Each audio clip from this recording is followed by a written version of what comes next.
Yeah, you know, civil rights attorney Ben Crump held a press conference in this Wallace church behind me here. He says when charges are not filed in cases like this, the mistrust between communities of color and law enforcement continues. If you wouldn't do that to a white citizen, then why do you think it's justified you can do it to a black citizen? Tonight, family members and attorneys of 32-year-old Darryl Williams question why the 6 officers involved in the in-custody death of the 32-year-old will face no charges. At least manslaughter, you know, everything. She just considered no kind of charges at all, as if they was okay for doing what they did. Williams' mother told me she's disappointed in the decision, but will keep fighting. District Attorney Lorrin Freeman says she could not move forward with criminal charges because the 6 officers did not exceed their authority in the use of force. She also says they didn't hear Williams saying he had a heart condition. I can't prove whether they did or not, and so at the end of the day, you know, we can't take into consideration that they knew or that they believed him to have a heart condition.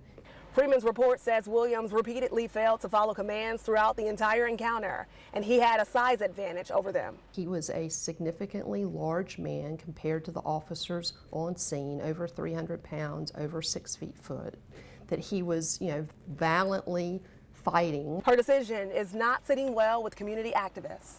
Her unwillingness to protect all the people in the community from one of the biggest gangs that terrorizes the black folks in Raleigh, North Carolina, the Raleigh Police Department.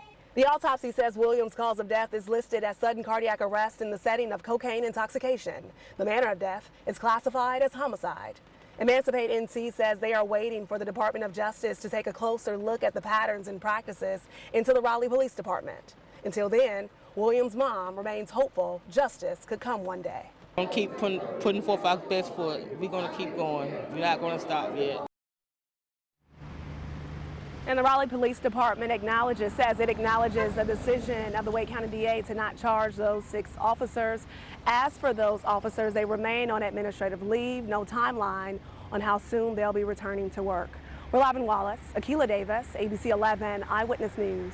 Yeah, Akilah there in Wallace because Ben Crump was here on a different case today. Akilah, thank you.